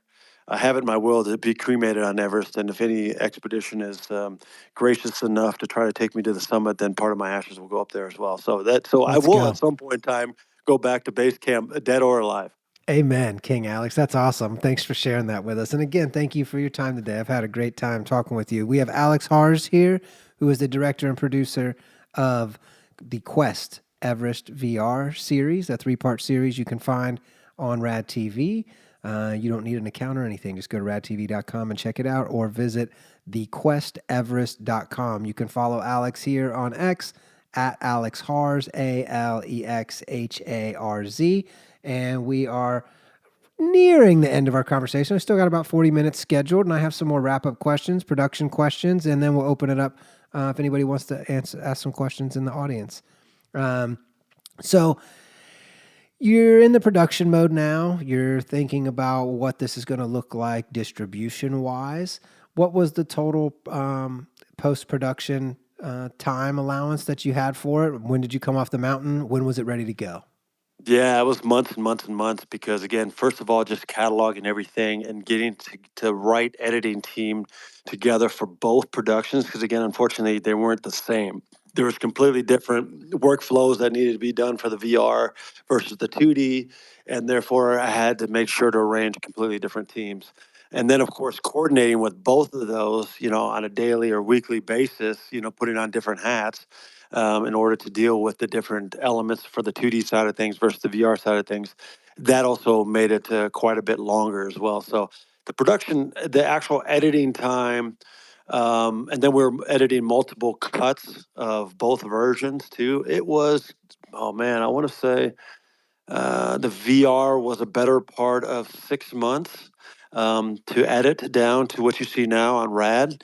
And the 97-minute documentary was about the same, actually, as well. So, yeah, so you're talking about a 6 month of both elements separately running down their own, parallel road down the highway. Though they were still the Quest, they were running in different lanes. Right. Both of them took about 6 months. And it's worth noting that like the filming was only a portion of the production. There's so much more. I'm interested to know, did you take anything to record audio? Did you do any audio recording, solely audio, or did you have any specific mics that you used to capture audio during the Yes. production? Yes, we took Sennheiser mics. They're my favorite. Yeah, they're great. Personally, Have those and too. so what's nice is that they have also these mini boom mics. They're really small. They're like pocket-sized boom mics, which are great for something like this, right? You can't carry a big boom mic, Sure. with the whole cat. Got a ladder. Don't have room. Yeah, and you can't, and yeah, and booms and all that stuff. You can't carry all that stuff. So, but what you can do is that you take the little, I think it's the MKE 400 if I'm not mistaken, by Sennheiser. Very, very good for this scenario because again it's small enough, had enough battery power, relatively speaking, and it was able to cover good audio in extreme environments. So that was kind of on the mountain was my go-to was the Sennheiser. From base camp on down, we had multiple mics. We had some Rode mics, we had some Sennheiser mics, we had lav mics. For interviews, we had all kinds of different mics for that. But from the climbing element, from the Kumbu Icefall up to the summit and back, the main go-to were the Sennheiser mini shotguns. Wow. So I mentioned the additional production. I'm thinking audio, and then I'm thinking your script and your voiceover.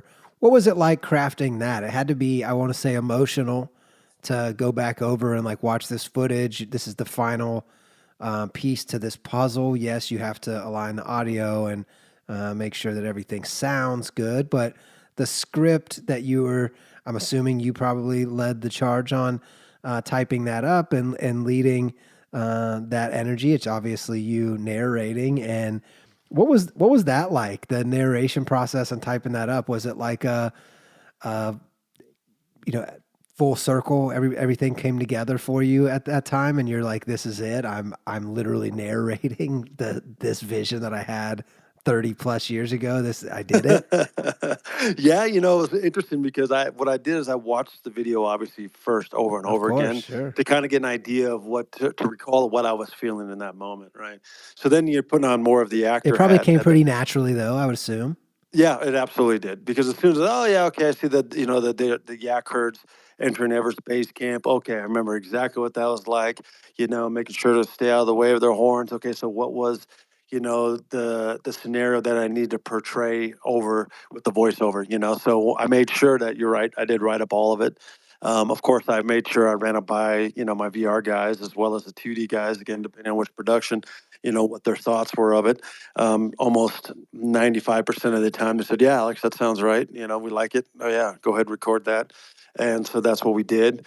But to get back in that moment, really after watching the footage again, really, like you said, was very natural. It wasn't something that I had to kind of think too much about once I wrote down what I was going to say. Getting back into how I felt in that moment or how I should convey that information to the audience, I think, like I said, was just kind of a fluid situation. I bet it was. I just can't imagine the feeling of like seeing this complete and knowing, it's. I had a calling to write several years ago, and I had to write a bunch of ideas down. And once I got done, I really felt like this relief, this like ethereal relief, like eternal of like I finally did it. I can like I could sleep better.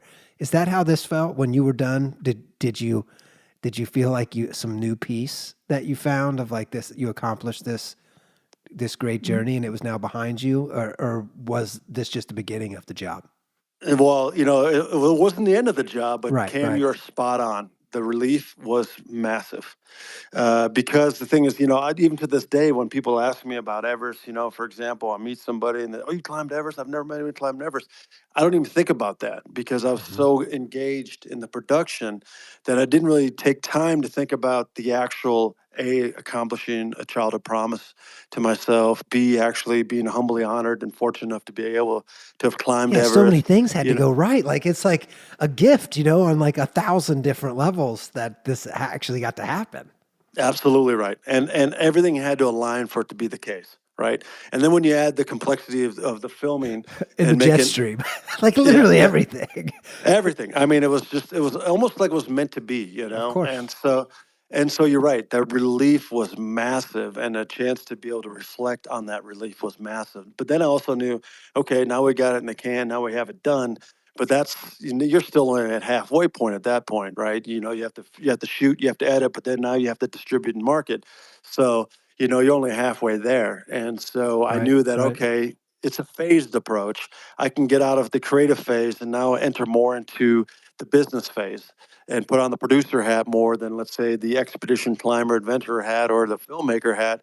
Now it's time to put on the producer hat and let's get this out to the world so they can, enjoy it. Otherwise, all of this is for naught to a large degree, minus my childhood promise. Sure.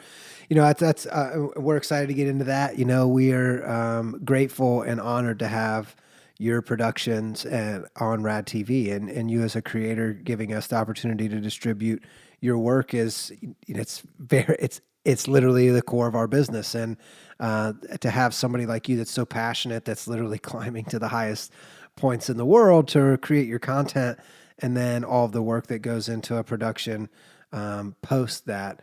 We're grateful and honored to have your time and your content here. So, that's a part that we're really looking forward to hearing about is what was your distribution mindset out of the gate? And, I think it's safe to assume, I think most people, when they're creating their productions, especially at this scale, are thinking, this is massive. This is one of the biggest things that this is one of the biggest undertakings of all time production wise. If you're really thinking about it, yeah, it's not a $1 billion production, but it is risking many people's lives in a very real capacity. And then on top of that, it's a serious production that has very high production level. And this is, I think, one of the biggest cruxes in the industry right now is it feels like this content should have no problem finding a plethora of places to live and platforms that would jump up and down to have this content.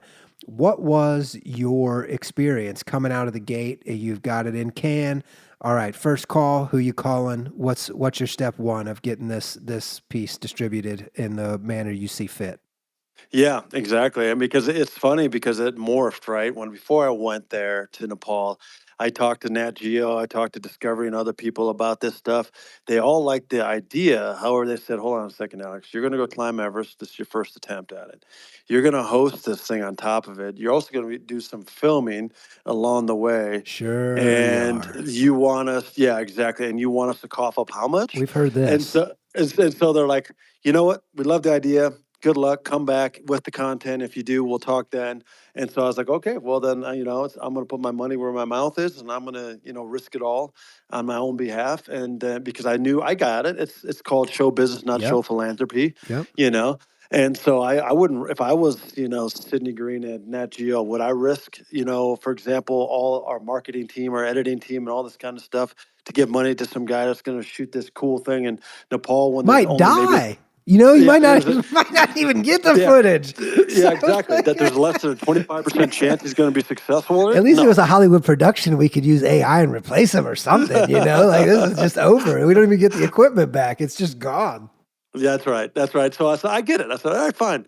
So then when we got back, so then when I was again humbly honored and fortunate enough to have come back with the content.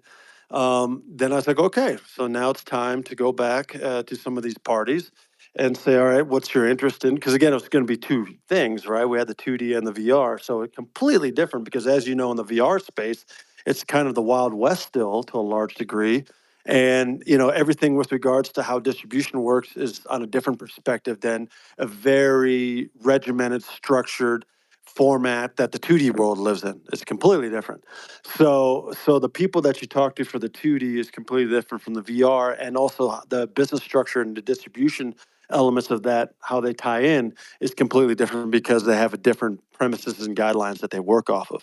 So it was literally, one day I'd be talking about 2D with Gravitas or Nat Geo or Curiosity Stream, and then the next day I'm talking, for example, VR with you and other platforms. And so it's a completely different thing. But I knew at that point we had something, right, that was of value and of interest potentially to an end a user or consumer.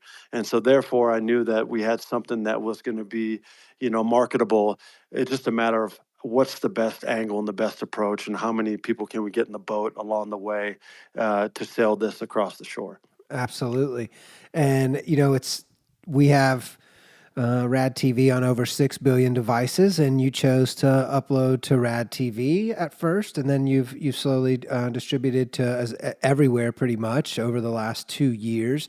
What has the feedback you've received from the distribution look like, and are you happy with the distribution that you have so far? Anything you would have changed if you could go back and do it again?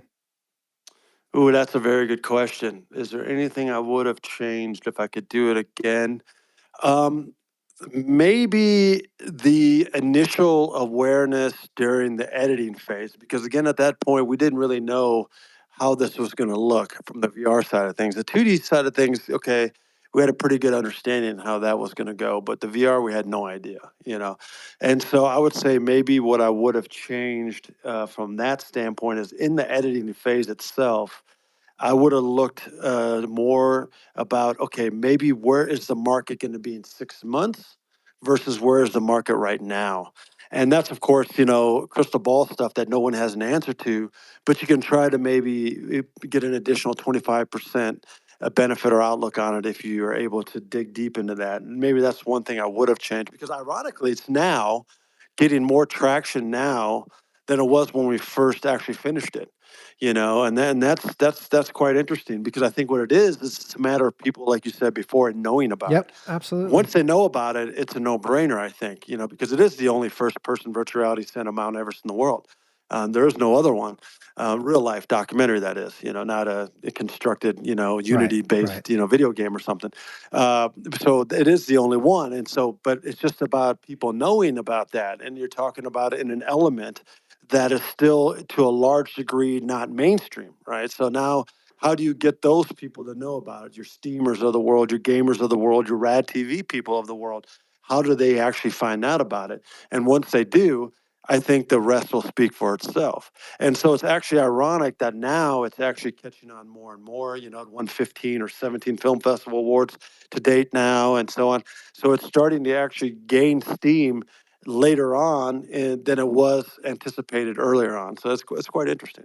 Yeah, I think, and you're going to continue seeing that. From my perspective, Tony here in the chat, and you spoke with Tony, but he had such a vision for VR over the last several years that even at times I didn't fully see the way it would work. But he's having conversations that are, that I'm not privy to with Sony and Meta and seeing devices that nobody else has seen.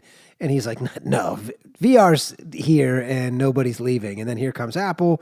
Sony has a new headset that they're unveiling soon. That's a next gen. Apple has a new headset. Meta just took in brand new glasses to JRE. I don't even know if it was on the Zuck podcast, but he took in glasses they've been working on for 10 years to Wow. JRE. And Yeah. they've been building these things for 10 years. These things aren't going away. So I think, as this content and the tech becomes more accessible, you're going to continue seeing an influx of users that are interested in this because people would love to experience it more than they would love to experience it. If you know what I mean? Like Yeah, right. they would love to do it as long as they didn't have to do it, and you did. So like, I think I think you're on the right path. You're doing the right things, and today is we've been looking forward to doing this for a while, but it's been a couple hiccups and then us finding the right time to connect between the two of us has even taken some time. So we're very excited to be promoting this on Rad and putting this in front of our users. And we have a heavy VR crowd that's very excited about exclusive VR content. So we're pumped to get this in front of them and love talking to you about this today. Do you have any advice for someone that is interested in climbing Everest or somebody that's thinking about it? Anything you would tell somebody that you inspired today or with your documentary that would help them start their journey?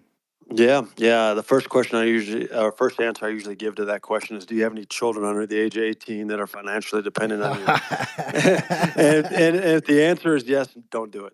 It's just too dangerous and it's too, self-centered, I guess, in that respect, to be able to put your children's future at risk to go climb Everest. So that's my first answer to anyone that has any dependents, people at home that need you for either, structural or financial support. If you don't, and you're dumb enough like me, and have that ability to do so, then I have plenty of advice I can give people. But the first thing I would say is that you have to be very targeted on this dream. And it's really, and it might just be across the board, not even about Mount Everest specifically. Whatever your Everest is, you have to find what that is. And let's say it is Mount Everest, or let's say it's something totally different. Then once you've identified that, got that light bulb moment like I did on my couch, right? Years later, after it's sat dormant in my subconscious, that you say, okay, now I have to act on it. And once you've made that conscious decision to act on it, then you start to sift through the different variables on how the best way of going about doing it is, to the point that it becomes laser focused, meaning I know the answer now, what I need to do. This is what I'm going to do. And then everything during my daytime that I have free is going to go towards that preparation to do that. And especially in something like Mount Everest. So you got to say, all right, I'm going to carve out 2 to 3 hours a day, every single day to train. All right. I'm going to make sure that I can't control avalanches. I can't control thoracic collapses. I can't control if ladders pop through in the ice fall. I can't control blizzards. I can't control the monsoons. I can't control, altitude sickness and even getting a flu, because it's an international tent city at base camp. And so you have people from all across the world bringing viruses that, for example, someone in North America is not used to someone's virus from Taiwan. So you can't control these things.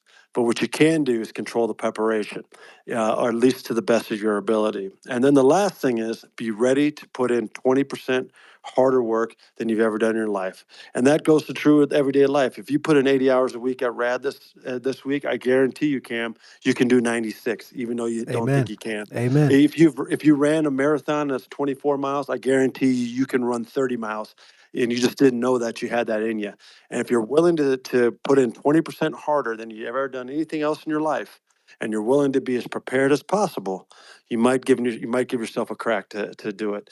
And then when it comes to logistics and anything else with training, like what kind of routine, heck, people can reach out to me about that, and I'd be more than happy to talk to them about that. Or heck, we can do a follow up, Yeah. Yeah. live stream, as the Everest climbing season comes closer. Yeah, I would love to do that. If you want to do another one of these as Everest gets closer, I'd be happy to do all this again and have another conversation. What are you working on Absolutely. right now, King? What's next for you? What are you eyeing? And what's the next Everest? Good question. Yeah, I had to answer that the other day with a podcast to Norway. The next thing is, it's actually, as you know, and the audience might not know, is that the Quest is an ongoing series. It's an ongoing immersive series where we do 2D and virtual reality content. So we have the Quest Nepal. That's a 2D documentary. We have the Quest Everest. That's a 2D documentary. And we have the Quest Everest VR, virtual reality documentary that sits on Rad TV and Sony PSVR and so on. Well, the next one we're going to film is towards the end of this year, and it's going to be in Africa. So we're going to Africa to shoot the next quest, this ongoing series, which is designed to be an educational thrill ride to take global audiences on these, fantastic adventures that they normally might not have a chance to experience themselves, i.e. Nepal, i.e. Mount Everest initially, but now we're going to replicate that and go to Africa to shoot the next one. And matter of fact, I spent 5.5 weeks in Africa a couple months ago doing some location scouting and so on. So we're going to start ramping up here in the next couple months to get our crew together and so on, and to get our content situated over there in country, and start to looking to shoot our next quest, hopefully somewhere between September and November this year. You are incredible, Alex. Thanks so much for your time today. Um, so, How are you viewing the Quest Everest right now? Where are you? Are you pushing it as hard as ever? Are you submitting it to different awards and things now? Or are you? What's your process right now? Is it still as? Are you still going as hard today as you were day one? Yeah, in some respects it kind of ebb and flows a little bit, but yeah, because like with the release of the 2D documentary that came out about a little bit over a month ago, it also brings up the VR component that we're talking about right now, primarily, right? Because they are a combo.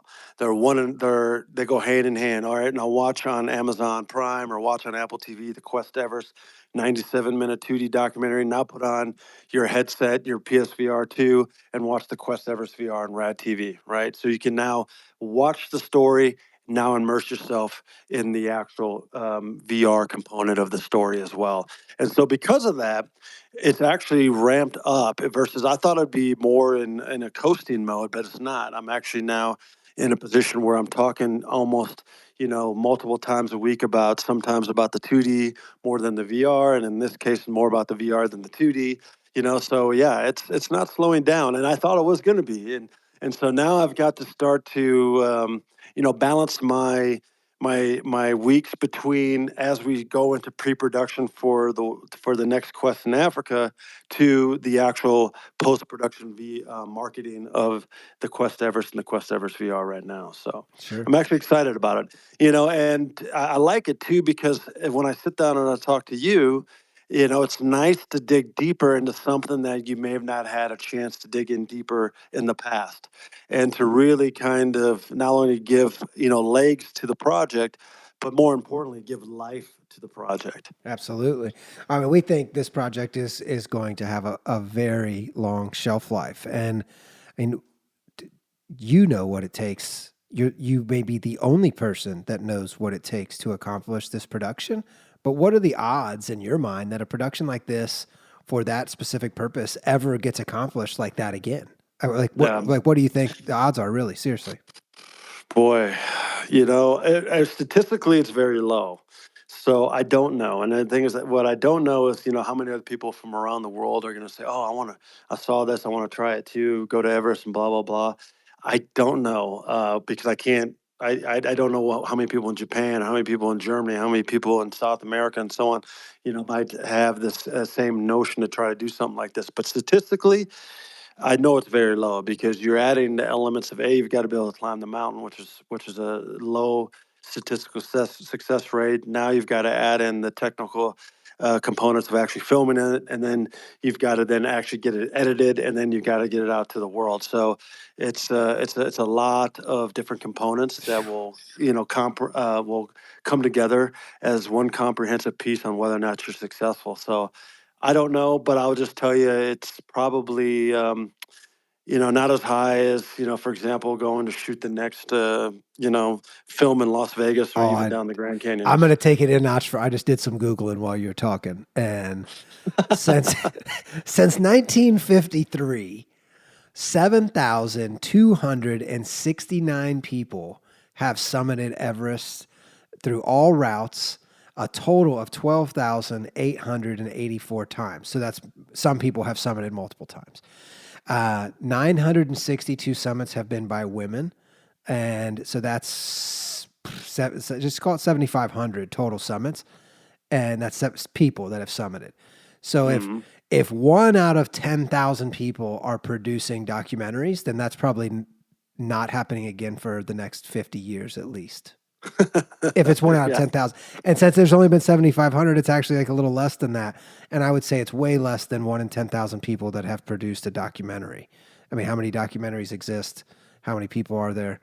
Yeah. Not 1 in 10,000. Well, most higher. of the people that go to climb Everest are climbers. They're not necessarily filmmaker guys. So the majority of the people that climb Everest never pick up a camera besides their iPhone to take a picture here and there. So and if you can actually, tangibly count how many documentaries there are on Everest, there's, no more than 20 worldwide. Sure. So then you add the VR component to it. And it's a pretty low number, I think, about who's going to try to do that again. But as of now, this is the only one. So for whatever that's worth, I'm honored to be able to talk about it. We're honored to talk to you about it, Alex. And it's been my honor and privilege to get to know you over the last couple of years. And you always have such positive energy. You're very well traveled. You speak so eloquently. The productions you've pulled off are first class, top of the world. One of a kind productions that I don't think anyone could outdo you at if they had the same circumstances and the same gear set up and everything. I think you're really knocking it out of the park for what you've brought to the table with the Everest VR. To me, it's unbelievable doing productions in my life. It's so much just to do one when you're in your hometown. Like, just like you need a microphone or something specific. Like, there's so many little things that can wreck a day of production, and you're doing it at 30,000 feet with like ice falling all over the place, and you're crawling over ladders and crevices that are tied together with fishing string. And it's like, this is Uh, Maybe the most difficult production of literally all time. Like the only thing I could think would be more terrifying than what you're doing is like if there were like pterodactyls flying around while you were doing it. Like that's it. That's the only way I could think that it would be worse, or like maybe the actual, maybe it's the middle of a war zone on the side of that mountain or something. But other than that, like if this is, it's really a breath of fresh air that you have taken on this extreme of a production and you followed it through the way you have. It's incredible, especially in today's world where a lot of people are taking the safe route for their production choices, whether that's another sequel or a prequel or the next Spider-Man that we so desperately need. It's been an honor talking to you. And so, what are you looking at right now for the Africa production? Are you thinking next spring for a We're release? Summer? What are you thinking? yeah, I think that's probably about right. Again, we have to first and foremost, we're going to have to make decisions on formats. As like you talked about earlier with Tony and all the people getting into the headset game and all that kind of stuff. That also then changes also some of the production elements of things. So first and foremost, we're going to have to figure out which direction we want to lean from a production side of things. Content wise, we've pretty much narrowed down into 4 segments of how we're going to shoot this, location wise, and grouping that all together. But then, of course, you have to get that logistically handled from abroad, from the United States and to Africa, for example, and get people on the ground engaged. So we're thinking by the time we get the thing filmed and edited, yeah, you're talking about the time it'd probably be done to be edited would be sometime next spring or the first part of the summer. So that would be when I would guess to start looking out for it. And again, there's a lot of variables that can come into play Of between now and course. then, pre-production, distribution arrangements, or anything else. Who wants to partner on something like this? That can also expedite it or also enhance it or grow it even bigger. So it all depends. But yeah, we're thinking filming this thing sometime between September, November, and then hopefully having it edited by the spring of next year. Amazing. I'm gonna open it up. Does anybody here, Abel, Bijou, the right, AI Wiz? Any of you have any questions for King Alex here as we wrap up? I told him 2 hours. We've got about 10 minutes left, and I always like to honor everybody's time. Sometimes we come in here and it feels good to keep going, but I know everybody has lives out here. Any questions from the audience? Alex, anything you'd like to share that we didn't cover? Yeah, I'm trying to think if there's anything else that I'd like to share that we didn't cover. I think the thing is that maybe the most joy I get out of this production, as well as the sister production, the Quest Everest documentary, is the cultural side of things, is the actual people. Again, I'm just a facilitator to their story, to their content, and you just happen to be coming along with me. And I think that's probably what I value the most is that I've had the honor and the privilege to get to know the people over there in Nepal and have made new lifelong friends through this content.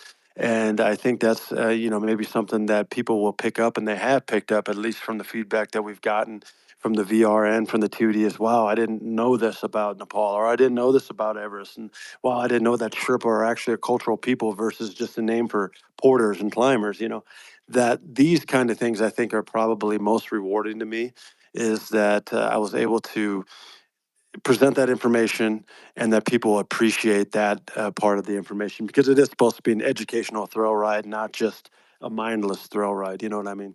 Oh, it definitely is. Anybody who hasn't watched it, I'll put it first post on our X account as soon as we get off of here. But if you go to radtv.com right now or log into our apps, you'll see it in our featured carousel. Can't miss it. Alex, again, thank you so much for your time today, my king. I look forward to having you back on, whether that is for Everest climbing season or next spring for the journey into Africa, the quest into Africa, excuse me. We look forward to it, and I have had it's been, like I said, it's been my privilege getting to know you and to know, what it took to make this piece of content is inspiring.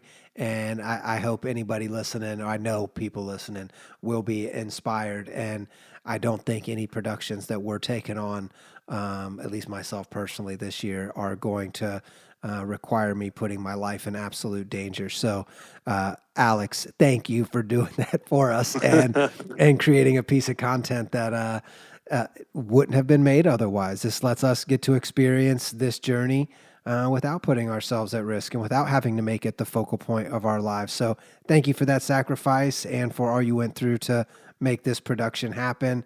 Again, it's on radtv.com. It's on all of our apps. Search for Rad TV wherever you get your apps. Alex, anything to plug before we get off here?